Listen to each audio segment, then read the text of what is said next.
Well, hello, everyone. Greetings, one and all. Thanks for joining us this evening. It is Wednesday evening with the Shower Door Professionals. I hope you're having a great week so far. You know, we meet every week and discuss business, education, safety, design, everything else as it pertains to shower doors, glass, and the glazing industry. So thanks for joining us. Please take a minute to like, subscribe, comment, select the little notification bell thing so that you know when we're posting. It's like clockwork.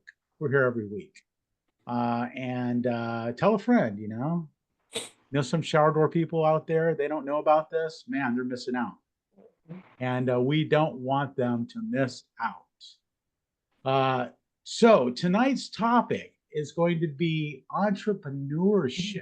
We're going to talk about starting and running a business, overcoming challenges, and achieving success in the shower door biz. But before we do that, I want to hand it off to Christina, our illustrious president of the co-op. What's going on, Christina? How are you doing? I like to embarrass her. It's fun. I'm good. I'm good. Thank you for that intro. Chris and some other people have had this great idea for this co-op, and we've just kind of been putting that together for the last year or so, and it's all officially official now, and we're so excited.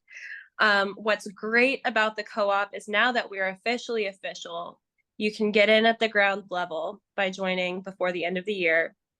If you join before the end of the year, your first year of membership will be free. You will still do the stock buy-in for that, which is $1,200 to buy your share. That just makes you a member, but your membership due itself is actually completely free for the first year. So get in on that before December 31st. And to get in on that, go to showerdoorprofessionals.com and click on members and fill out the form. So, and then we'll be vetting. We have a membership committee now. We have a workflow for that, a whole process and everything set up for that. And then, and thank you so much, Lana, and I think Mike Merlina for heading that up. And then, what else? Robert. Robert's the one who really makes all that workflow stuff happen. He's the follow-up guy. So it's great having him on the team. Rob is really, really a pillar of this whole situation because he knows how to do all the software, so he can make all the automations happen, which is what we're working off of now. So hit him up if you need some help with automations. And some people already have and have become members of the co-op because they hit Rob up. And Rob's been helping people get their website set up, get their Google business account set up, and do things like get your reviews where they need to be to actually co-op. So he's already helped a lot of people. And yeah, so we're really excited. It's great. And we're working towards a lot of good stuff. We have a referral system getting work done, and now we just need content for the website. And so, and this week, Shannon sent out to all of the pre-approved members, you should have received your membership documents, which include a membership agreement, bylaws, an invoice for the stock, and there's one other thing that I now can't remember. That's okay. So membership agreement, did you say that? Yeah, membership agreement, bylaws, articles of incorporation. Oh yeah, right. It's also official. Yeah. Wow. Yeah. All to say, it's a really good thing. People are very excited about it. A lot of people are very excited about it. A lot of vendors are excited. A lot of members are excited. So get in on this ASAP, because the more membership that we show, the more benefits we can provide. So phone a friend, ask a question if you have one. And yeah, let's talk about entrepreneurship, Chris. That sounds awesome. Yeah, I was thinking about this topic. I was thinking, what a great topic for our group, because we have such a diverse group. And we've gotten into this industry in so many different ways. My experience was that my dad was a glazer, right? I had a dad who was a glazer. My older brother was a glazer. I tried not to be a glazer because I thought, man, that's lame. But then I got into my early 20s and I was just having a chat with my dad. I reached that age to where my dad was kind of starting to become cool again. And we're kind of chatting, and I was and I just asked him, he mentioned how much money he made. And I was like, wow, you make that much money? He was like a union glazer, right? I was like, wow, you make that much money? It's like, yeah. I was like, man, okay, well, where do I sign up? And so that's how I got in. And it was funny, once I got into the trade and started working with the tools and materials and stuff like that, it was like I had a knack for it. Who'd have thought? It was kind of in my DNA, man. I was predisposed to glazing. And then later on, I decided to launch my own thing. So I started a business from scratch. And it's I knew how to do the glass pretty good, but business was something that I didn't know how to do. So I made every mistake you could possibly make. It's but I like being in business. I like being my own boss. So it wasn't bad, and it was a good learning experience. I'm still in it, not done yet, but so that I'm one of those people who kind of started from scratch, but then other people have different experiences. Some people buy businesses, some people are come from a family that already is in business. So I'd like to hear some of your experiences and how you got into it. Go. Who wants to go first? I'll go first. All right. Yeah, there you go. Yeah, so my parents started the business in 1953, and I started working for them right out of high school. And I had two other brothers, and another guy that worked for my parents until they retired, and we took it over and kept on going. And my middle brother, he took off and went up north and started Pharma Glass North up in Ukiah. And I don't know what happened to him, but he didn't quite like to work anymore. So my dad had to go up there and sort of shut him down. And so we got into commercial work, doing a lot of that. And then in 1980, about that time, it sort of fizzled out. So we went back to residential, and we do some, small, door and a side light. We'll fix commercial stuff, but mainly residential shower doors, and that's what we're doing. Nice. So did you find did they just kind of drag you into it, or Well, at were the you time, interested?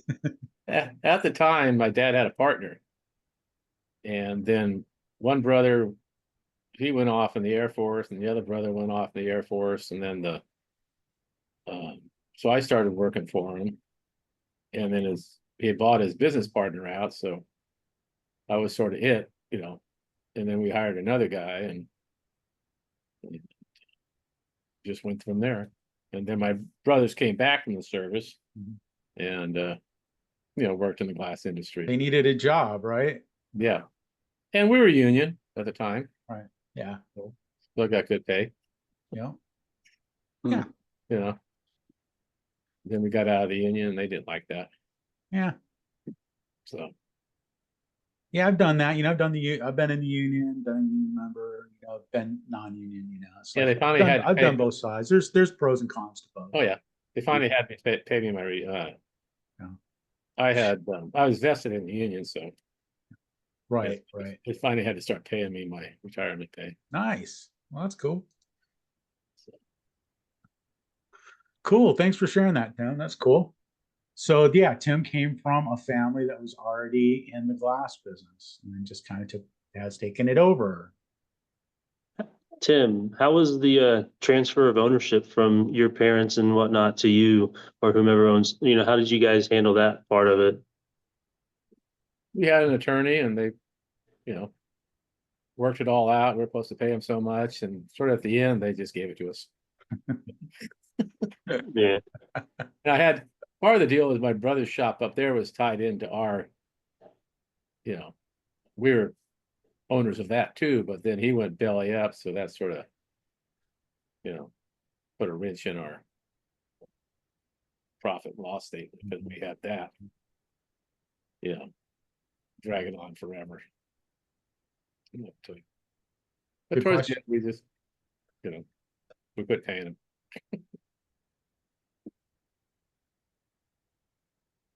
Cool. So, anybody here, did anybody here like purchase a business? So I'll tell our story since Tim's the OG caramel glass. I guess we're the imposters, right, Tim? That's right. We talked about Told this. my website I wanted. That's right.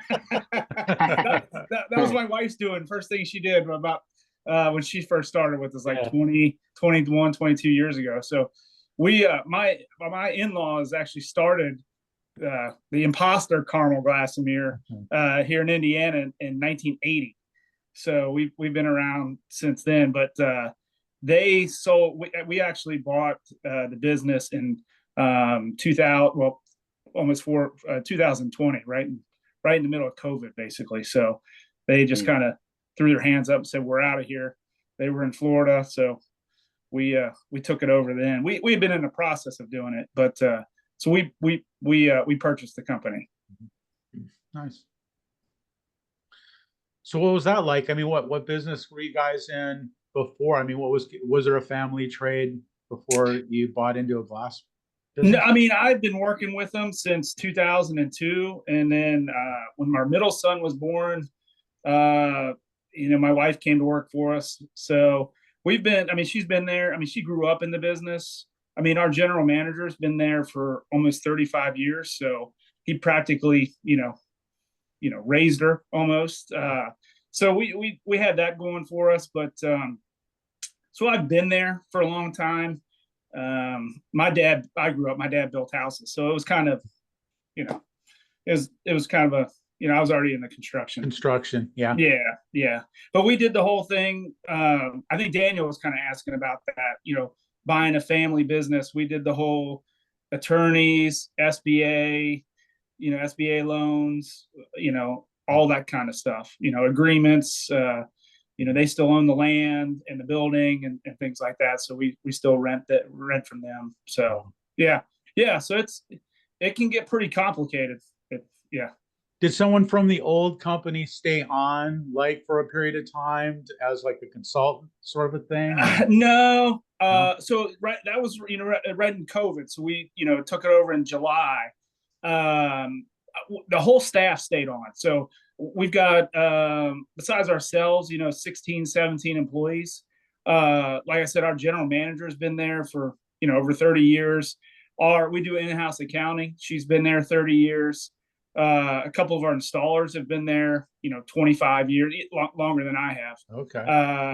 So we were lucky that the whole staff stayed on. Just my in-laws they just said, "We're out." And about 3-4 months into it, I called my father-in-law and I said, "Hey, is there did you hide a book somewhere on how to run a company, how to own it?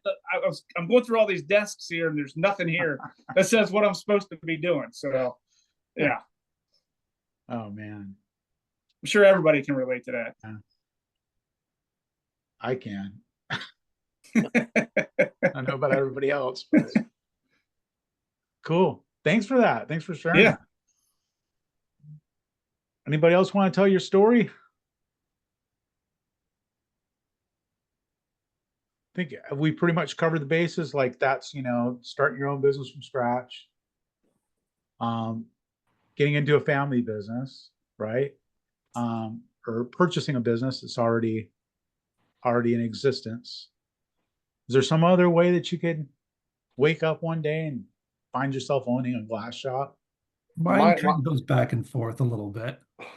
What's that now? Mine's kind of, the long way around. Yeah, so tell me about it. So I grew up in it. I'm second generation. I mean, I grew up saying I was second generation idiot because this is the last thing I wanted to do. Exactly. Like grew up doing this. So I worked for my old man for years, just right through school, and did this for years and years and years, and hated every minute of it because I just did not want to be a glazer at all. Then to the point where we just kind of had enough of each other, and I went and worked for the competition for a while.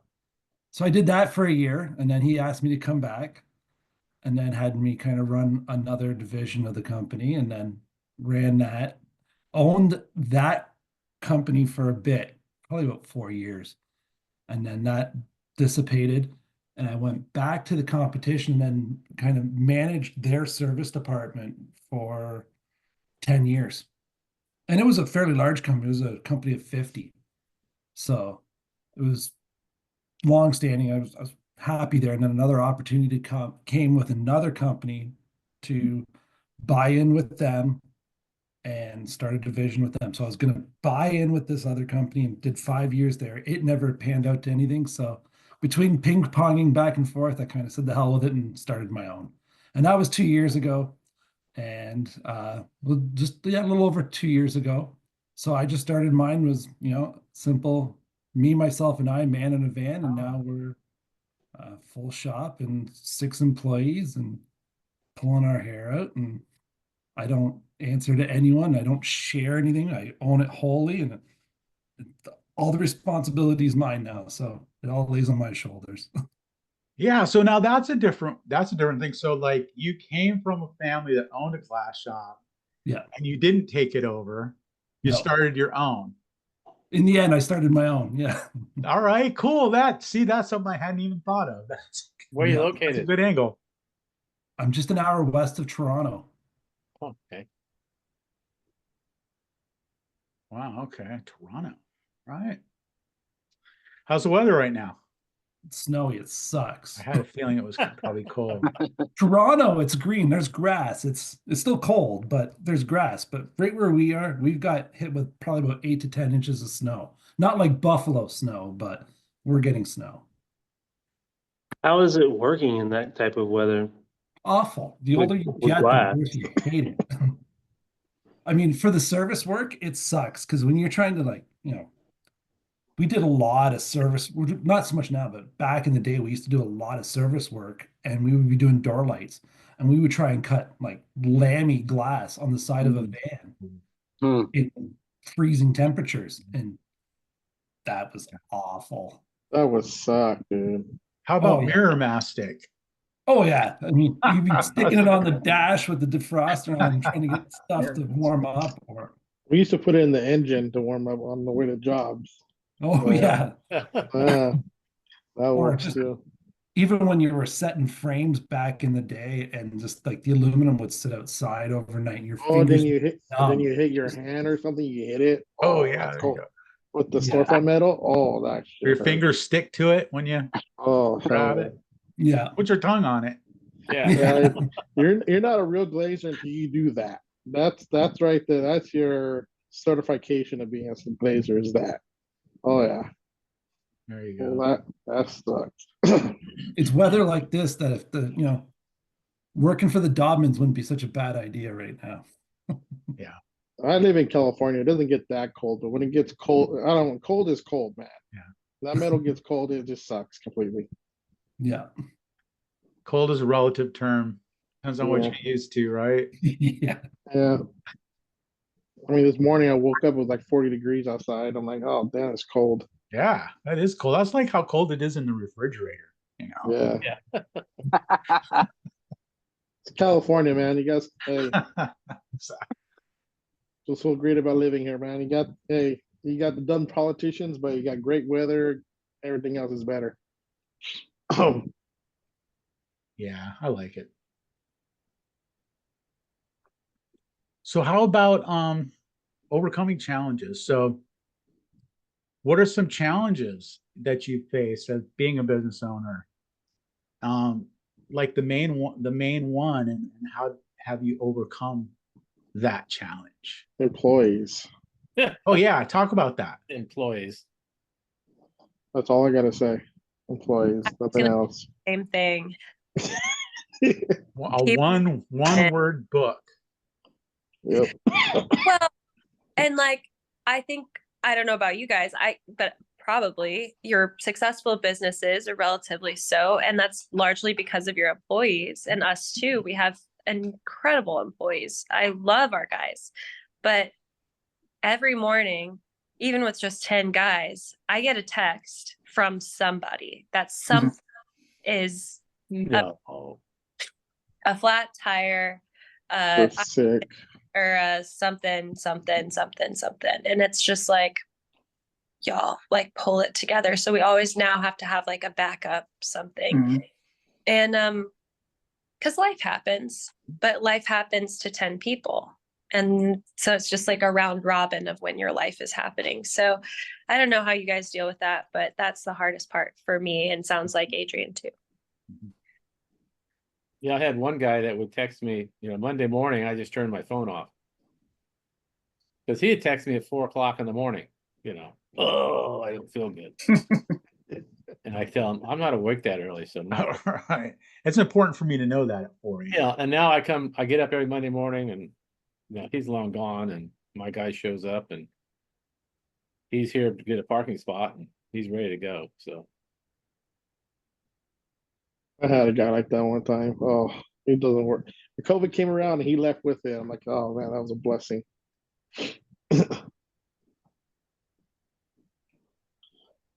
I can tell a little bit about my story. You guys probably know it already, but I don't know. I don't know if we do. Are you sick, Christina? I am very sick. Yes. Oh, that's going around. Dang. It's okay. It's So- fine.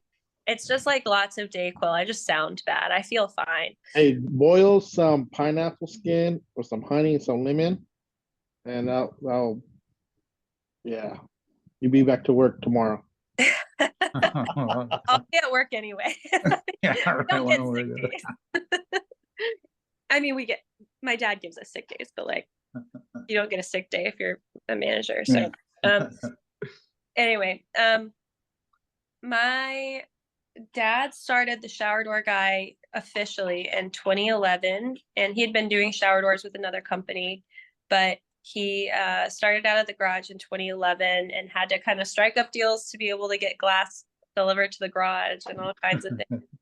And he just did it word of mouth, but he got really, really good at it, and people kept calling him, and he was working all hours and out of the garage. And he did that for 9 years like that. And I don't know how he did it, frankly. I went to college, and then I was a business consultant for a little while after college, for about 4 years. And then I needed to find a new job. I was really burnt out of what I was doing. I was working insane hours, and, for someone else, and to make big companies bigger and rich people richer. And I was just like, what is the point of this? So I talked to my dad, and he joked. He was like, well, you could come work for me. And I was like, doesn't sound that bad. Could be fun. And he was like, well, I need some software. I was like, well, that's kind of what I do. And so I started on March 10th, 2020. And it was a bad time to be added to the payroll, because as soon as I started, they shut everything down and everyone started panicking. In my second week, COVID. Yeah, we had to call every contractor and just like every customer and just figure out what to do. And then my first assignment, or thing that I assigned myself, I guess, was like figuring out, how do we pay the guy? How long can we pay our employees with no money coming in? So that was scary. And then the phones wouldn't stop ringing, and then we got a CRM system, and everything worked out really well. And we got a building, and I mean, we didn't buy a building, but we moved twice in the last 3 years. And now he's created a monster, and I I'm trying to manage the monster that his success has created. And here we are. Manage the monster. I like it. It's a monster. It's really fun. And I love working with my dad. Hi, Dad. That's awesome. That's a great story. I didn't know that. I didn't know that story. Really? No, No, I didn't know that. That's Yeah. that's all new to me. You're a business consultant? Yeah. Is that what you went to school for? Yeah, I got a degree in industrial engineering from Georgia Tech. And most industrial engineers just go into like business consulting or warehouse management. So I did business consulting. Awesome. Yeah, lots of fun. Lots of fun. So I don't know what we're gonna do next. Like I don't know what our plan is or anything, but we're having a good time right now. Just winging it. yeah. Now you guys are killing it. Thanks. That's great. Well- Thanks for sharing that. I'll add one thing, Chris, and that is that my background was just sales. And I worked Well, for how a did- company. Oh, so you were selling shower doors? I was selling doorknobs, closet shelves, acoustical ceilings. I mean, a bunch of stuff for a building supply company. It was a company that sold mainly wood product, but we had a specialty department, just like the Dobbins had when they were up north, where they did the turnkey of everything. So that was my background. I was a sales guy, and then I went into sales management. And so I was not an installer. So I was very apprehensive about starting a business because I was going to have to install. So my first 9 months or a year or something, I was installing shower doors by myself. But I had figured all this out because I was the first one at Plymart to do the frameless doors and had to, and I thought, man, these things are expensive. They're never going to sell. It took 4 weeks to get the glass. And, and it slowly but surely the volume picked up over time. And I got the Home Depot, they had what was called Expo. So I got that account and we sold some through there. And but anyway, yeah. And because of the recession, the company I worked for went bankrupt. I had to figure out what I was going to do when I was all grown up now. And so I luckily got a couple other things that kept me busy, but when they were completed, then I had to make a decision what's next. And it was shower doors. I understood the shower door, how to do them and that sort of thing. And basically put a black and white sign out by the road and, advertise. Well, I didn't really advertise much, but put some feelers out there and, did onesie twosies during the week and started just building up on that. He used Craigslist to advertise. Nice. Yeah. Whatever it takes. Well, and so you're a little bit ahead of the curve as far as like having a strictly shower door shop. I mean, there weren't many people doing that. Like what, 2011? Oh, yeah, there when you was started? in our neck of the woods, there was, but there's a Yeah. lot more now. Yeah. Yeah. I mean, there's probably 10 times the number. Yeah. Oh, I'm sure. Yeah. Yeah. Everybody Yeah, I and their mean, people brother. doing just strictly shower doors or even mostly shower doors.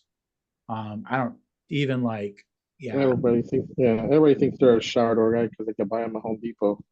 yeah. But it's a smart move. That's the smartest move I think I made in the industry was like deciding to just specialize in that. It's cool. Okay, can I tell my story now? Yeah, let's hear your story. I was waiting for an opening for mine. You We've got been it, man. waiting. Bam. Thanks for being patient. No problem. All right, so about Are you going to 96. show your face, or are you just going to hide behind I'm like Christina. I don't feel good either. Okay, so we I'm don't really I'm like hiding. seeing it that much either, but I'm you know. hiding. So I'm like Christina today. Yeah, about 96. My dad, he worked for. So it started with my dad. He worked for two companies here in town, and the one that he was working with for his first one, he was with them for about 8 years, and then he went with another company. He quit that one. He went work for somebody else, and that one went out of business. So hey, we opened our business up. We had a partner, and so that didn't work well. So we sort of picked up and left, and and about 96 we started going our own. And at the time I was still in high school. I think I was, oh god, I think I was a sophomore in high school. And so I would help my dad after work, after school, and answering phones, making screens. We all started in residential glass. We didn't go straight into shower doors. So we're all purpose glass shop. So my dad's main priority was to get all the property management. So we had almost everybody, all property management there with us.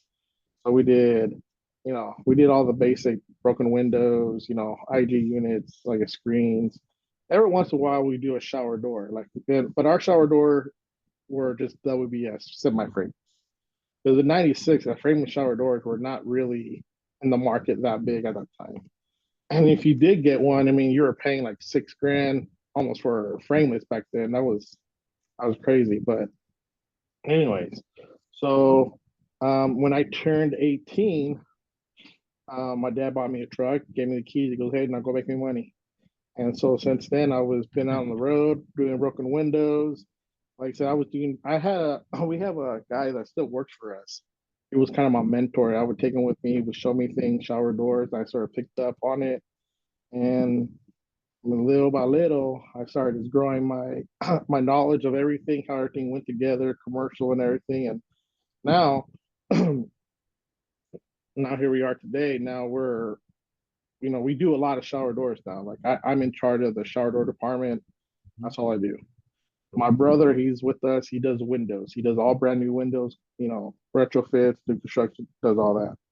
And my dad, he takes care of the commercial side. He does, the bidding. We have guys do the commercial. So we're not just a shower door shop. So if shower doors went south, we still have, other things to do in the business. So yeah, that's my story, and eventually, my dad's gonna retire and leave it to us, but not yet. He needs to still stay around. I'm not ready for that one to go. So yeah, it was hard and rough. I didn't come into the business like being the owner's son and thinking, oh, we can get special treatment. Heck no. Like these seasoned glaciers that work for us, man, they were mean. But I'm glad they were mean because it made me who I am today. And so, and it sucks too because those guys are fading away and going away. Now we're stuck with these young guys that are freaking hard headed. You can't tell them nothing because they need a safe space or something like that. Like, it sucks.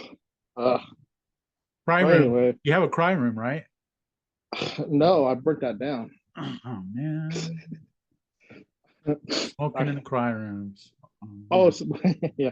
No, but that's how it came about being in the business. Like I started with my dad, going with around him. Oh, so when I knew I was gonna be a glazer, this is how I knew. When he was working with another company, I used to go with him on service calls. I was very young, and at the time, everybody was making their IG units. They would have the hot the glue that went around it, and I didn't know at the time what it was. Yeah, and I stuck my finger in it and I burned the crap out of my finger. Ow, that hurt. And so, man, I'm like trying not to cry. I was young and like, my dad, what's wrong? I showed him my finger was all blistered.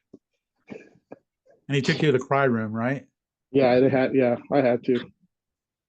No, but yeah, that's why I knew I was a big glaze. I'm like, oh, this is my destiny, I guess, huh? So and for a penny and for a pound. Yep, it was forced on me. But no, I like it, man. I love being a glazer. It's been a Trauma, rough, trauma-based mind control. It's the pretty best. much, pretty much. I will never go. Yeah, I will never happen again. Awesome, dude. Great story, man. So my story is more closer to Tim that I was speaking about. Like, yeah, when Tim was talking about it, he's like, oh damn, that's me. Yeah. You know, so Yeah, there's a million of them.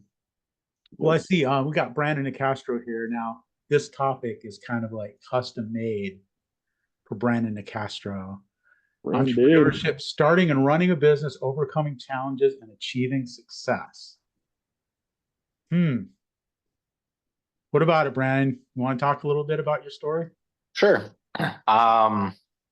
So I kind of just like happened to stumble into the glazing industry. So my when I was 18, so I wasn't really doing anything. I was working at a bicycle shop, making nothing. And my best friend's stepdad, they lived in San Diego, and was like, hey, he was a commercial glazer, and he was like, hey, if you want to move out here, you can stay with us and I'll get you a job. This is like 2003. I was 8. So, I mean, I was making like $6.50 an hour in Arizona, working at a bike shop in '03. So he's like, I'll get you a job as a commercial glazer starting out at $14 an hour in San Diego.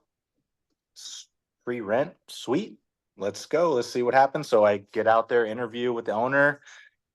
He hired both me and my best friend and started us both out at $7 an hour, which was minimum wage out there, as a commercial glazer. And I was like, man, I'm already out here, so I might as well just stay. And so I started out commercial glazing, and then kind of I was riding freestyle BMX at the time, and then I broke my elbow and had to have surgery.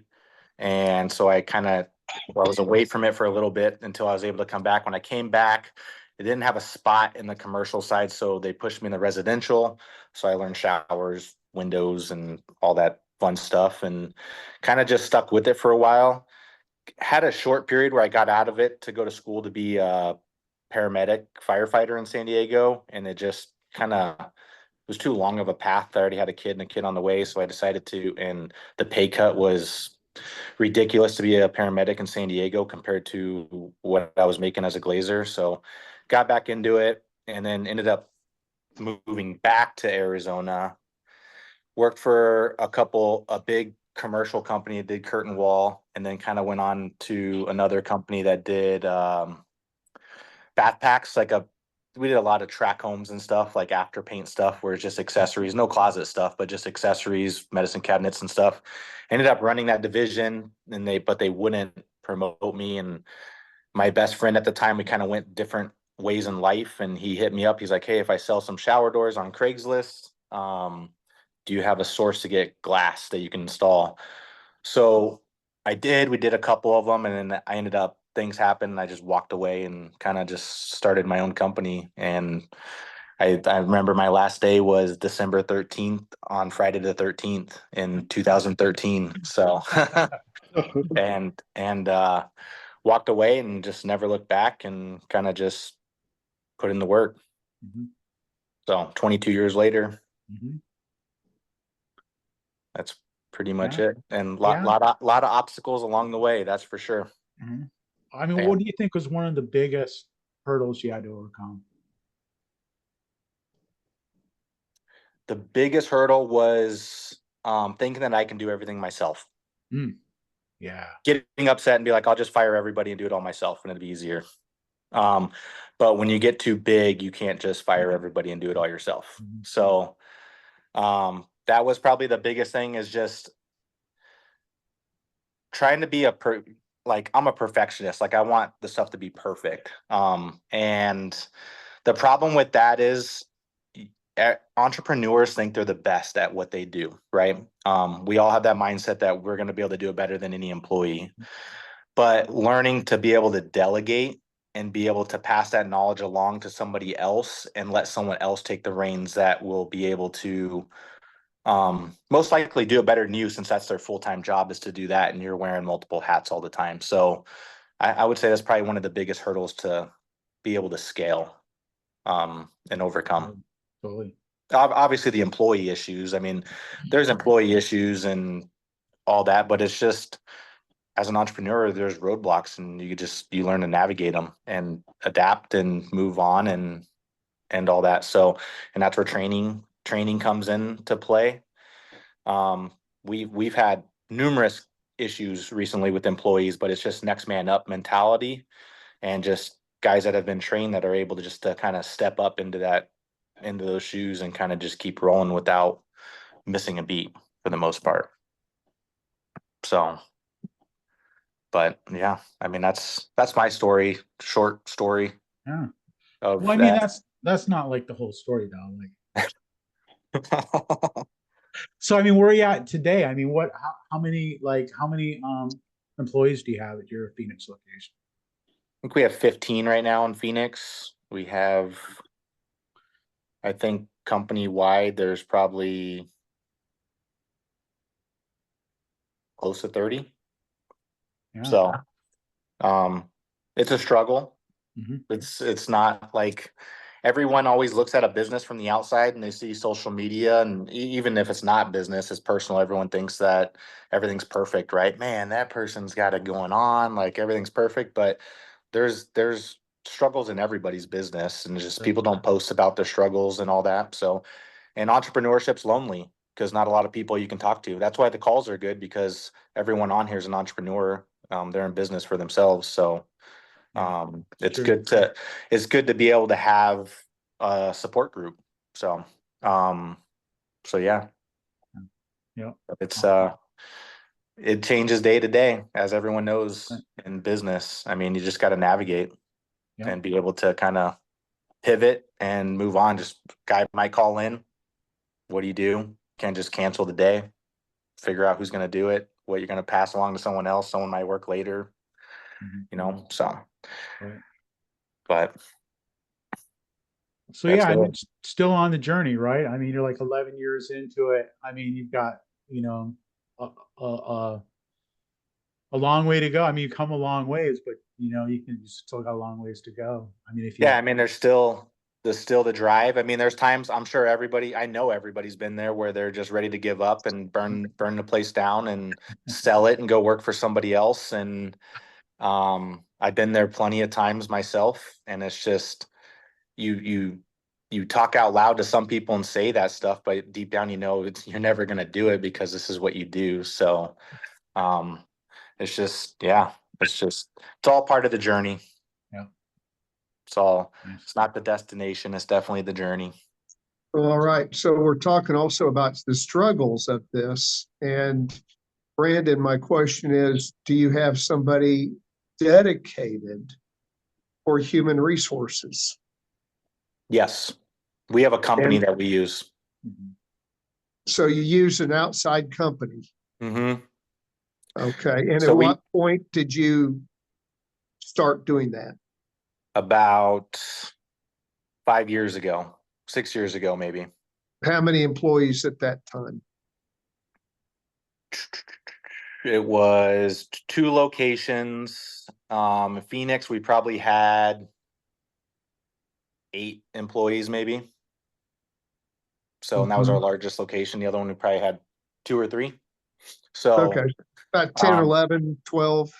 yeah, and the reason we decided to go that way was a business coach of mine that I have introduced me to a company because I was using a payroll company like ADP. I was using Paychex and ADP or Wells Fargo. I used ADP, then Wells Fargo, then ADP bought Wells Fargo and went back to ADP and then had to get out of there. So um, it was mainly we switched over to this HR company to be able to handle payroll, workman's comp. They handled the audits for us. We didn't have to deal with the audits. And they handled all their HR. They helped onboard and group health insurance. So we offer a 401k, life insurance, medical, dental, vision, all of our PTO, obviously, paid vacation, supplemental insurance, Mm-hmm. FSA accounts, all that type of stuff through them. And it's for the amount of money that you pay, you save on the back end by using someone like that. It just makes it simple until you get to a certain size where you can have an in-house person that handles all that stuff. But then obviously we've had people in place that they're not HR, but they handle a lot of HR stuff. So they work directly with them on questions. If we had questions about employees or something like that, that they would have the answers, that we can go to them kind of in-house. They just wear multiple hats, but they were kind of the go-to person. That's the point where we're at right now. We need to have HR. And because stuff comes up all the time. And Right. you go, well, man, what's the best way to handle this? What's the legal Right. implications and all that? And that's where HR comes in. And it was really helpful for us because obviously we're in multi-state. So every state's different. So even when we designed our employee handbook, we're like, we'll just go off of like California. That's got to be the strictest, right? But there's things in Colorado that are stricter than California and New York and stuff like that. So then we had addendums and stuff in the employee handbook, and it was really confusing. Like if you were to let someone go, like Arizona, right to work state, fire them, see ya. Don't like give them their paycheck within 24 hours, whatnot. Done. If they quit, don't have to give their paycheck till payroll, right? But like Colorado, you have to have a resignation paper that you have to fill out, that they have to sign. You have to give them written copy that they're no longer working for the company. So it's all these types of questions, like you're saying, that is, I mean, how do you figure that out? And it's just easy enough to have someone you can just go to and send an email. So Okay. What company is it you're using?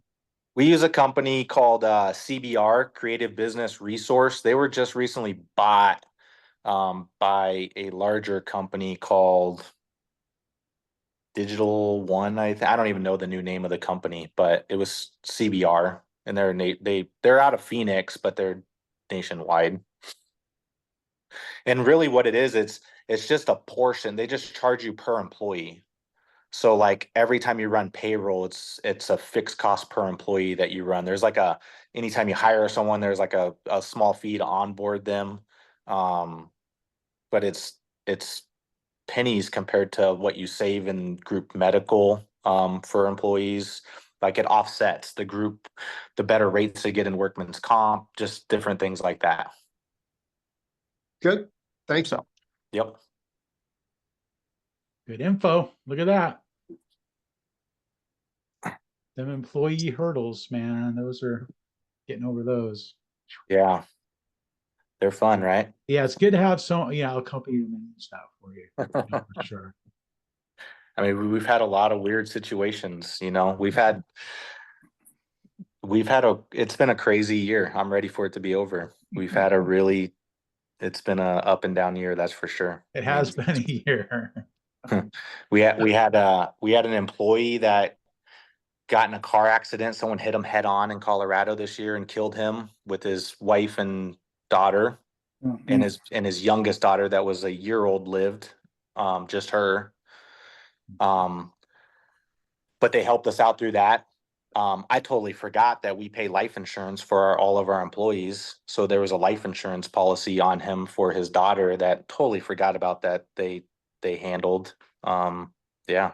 We had an employee leave the shop one day and walk out, and we never saw him again, end up committing suicide out here in Phoenix. Yeah. It was crazy.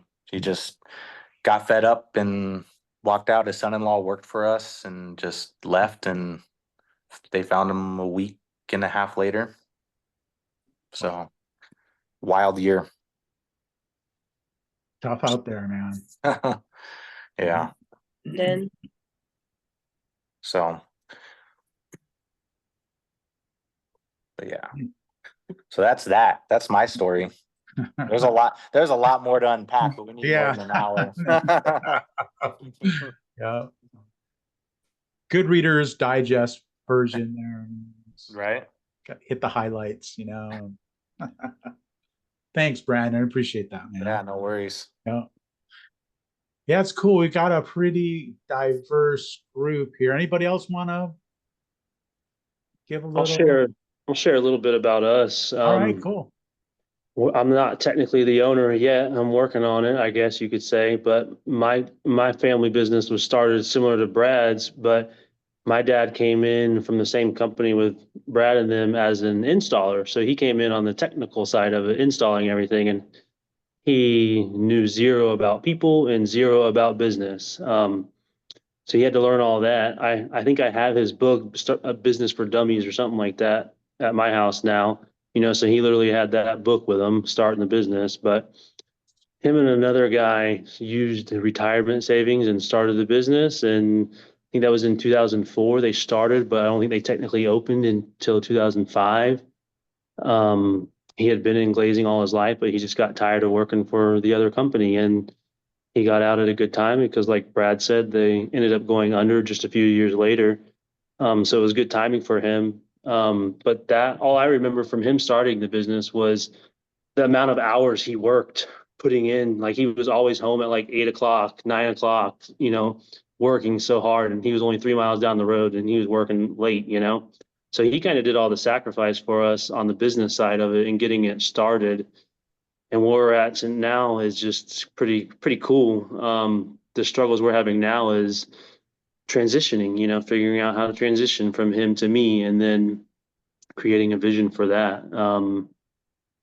But I don't know, it's fun. The struggles of people, we experience that every day. I had to run the shop the past week during Thanksgiving and stuff. And we had 2 people call out on Monday and then another one on the Wednesday before Thanksgiving. So it's like trying to pivot every day with the people, and then you need them, but how do you replace them to get better ones in those moments? Like how are you constantly looking for replacements for them and getting better people, but you still got to keep those people until you can get replacements. I don't know, but we started 2004. My personal development is just being a part of these groups and learning from you guys and learning all the business aspects of it, because I'm essentially being handed, not handed, but taking over a massive opportunity to either waste or capitalize on immensely, and grow to who knows what level. So I don't know, it's fun. Since I think I always tell everybody the first year I started working was the hardest I ever worked. I didn't know how to use a tape measure. My dad would laugh at me when I would use a tape measure because I think Keith had made a video about this where people would read the tape measure and say it was, if it was a half inch, I'd say it was 4/8. It's 42 inches and 4/8. And my dad would laugh at me and I'm like, what the hell are you laughing at? It's 4/8. So I came from that level the first year, not knowing crap about construction because I didn't want to be in it, and I tried doing my own thing. And now, since after that first year, it feels like I haven't worked a day in my life, and it's weird working somewhere and not feeling like you're working. Like nothing I do, even if it's lifting a 250, 300-pound piece of glass, overall it doesn't feel like work. It's the game of business is where I know I was meant to be because it's so fun, and just trying to put the pieces in play and actually learning the business aspect. I wasted a lot of time just sitting in a cushy spot, or what I thought was cushy, but it could have been so much better, not knowing that it could have been much better if I would have put the effort in to develop myself. And so now that's where we're at, trying to develop myself and trying the transition thing and getting him in a comfortable spot where he's comfortable releasing the business to me. And they used all the retirement to start the business. So now I've got to figure out how to buy them out and actually retire them essentially, so that I'm not worried about screwing the retirement up, because the business is the retirement. And, as so long as I don't buy them No out pressure. properly. No pressure. Yeah, exactly. Like I've got to properly buy them out and figure that process out so that I can have the opportunity to either succeed or screw it up, but with the burden of thinking that I'm going to ruin the retirement, I won't take the chances that I need to take. So we got to figure that part out, and Yeah. that's where we're at in the game of business, is the transition phase from one generation to the next. So, Wow. Daniel, I wouldn't laugh at you for 4/8. Okay. I mean, Or Yeah. I literally, I Okay. remember this. Everyone That was knows it's on eight before. sixteenths, right? It was terrible. It made sense to me, but now I saw that video that Keith made and I laughed because I have a cousin that works for us now doing our pricing, and he said the same things, and I found myself laughing at that. And I was like, I had to stop because I was like, I remember when I was doing that. And it's interesting. You know, I tried to go to school for a business administration degree, and I went for 3 years for a 2-year degree and never got it. And I just quit. You know, I didn't stop going. Um, but I mean, what's more business administration than working in your own business, you know? So screw the degree, I guess. So And it's, especially if you love it the way that you describe. I mean, congratulations, on finding something to I mean, do that you none of love it's that. hard. It's huge. The people part's the hardest thing, but even then I've got one of my biggest traits is having patience. So I've got the patience to deal with that aspect of it, which is probably the hardest thing. And then the rest of it's just skill and knowledge based, what you can soak up and learn, you know, but You'll I do don't know. great, man. You'll do It's, great. I mean, it's if you love fun. what you do, you'll be the best at it for sure. There's My not, I mean, there's some technical stuff out there, but as far as the shower doors go, it's pretty damn basic to an extent, you know, once you've done it for a while. awesome. Right on, right on. I Well, would hey, say really quick before you shut it off, like, because everyone has employee problems and everyone feels like they get handcuffed by their employees and you're stuck with employees. But a saying I heard a long time ago, which holds true, is you can't scale a service business without the university first. So it's all about train, train, train. And when you look back and you say, I need to train this guy, but I don't have time to train this guy, and then 8 months, a year goes down the road and you still haven't done it, but you know you need to do it. And if you look back, if you just would have spent a little bit of time with them, they would have been trained by then and everything would be fine. So it's training all positions, not just installers, it's everything. And the biggest thing is documentation. Just document what you do and have something put away that you can actually start building out training off of it to be able to show somebody when you hire them, here's what we have for training. And then even hire people and be like, after like a month or two, all right, what could we have done better to train you in this position to have, and let them, explain it and help build it out. yeah, because who knows better than somebody who's been through it, like what they need for the Yeah. training. Awesome. Love it. Well, hey, we've spent some time talking about, how to build a business, and about a couple years ago, I kind of made an announcement that I was going to be merging my business with GCS Glass. So we did that back in 23, the beginning of 23. We decided to kind of just go in together and partner. It's been a couple of years, and I've decided, that at the end of this year I was going to be done, working here at GCS in Santa Cruz, and so talked to Brandon about it, and it sounds like GCS has decided that not to go forward with having a location here in Santa Cruz after I leave. So this is something I haven't actually announced publicly until right now. I was kind of holding off, for obvious reasons.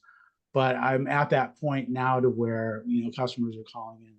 We're starting to tell them, hey, yeah, we're not going to be here after the beginning of the year. So kind of like we've started turning away people who are calling to get work done and stuff.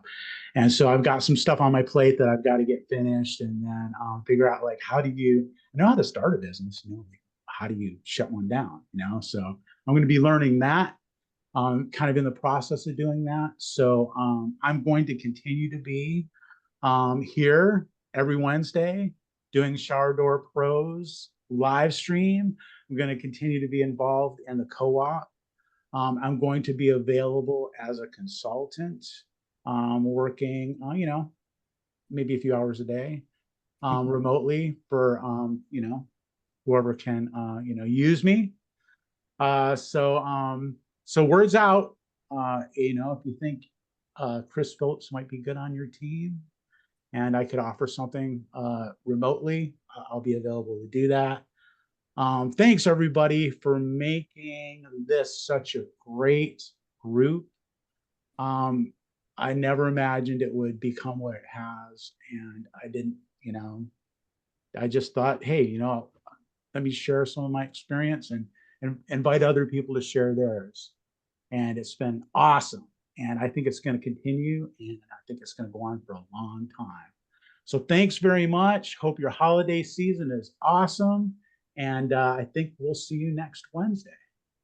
So how Very do we good. get mushrooms from you? I'm sorry, what's that? So how do we get mushrooms from you?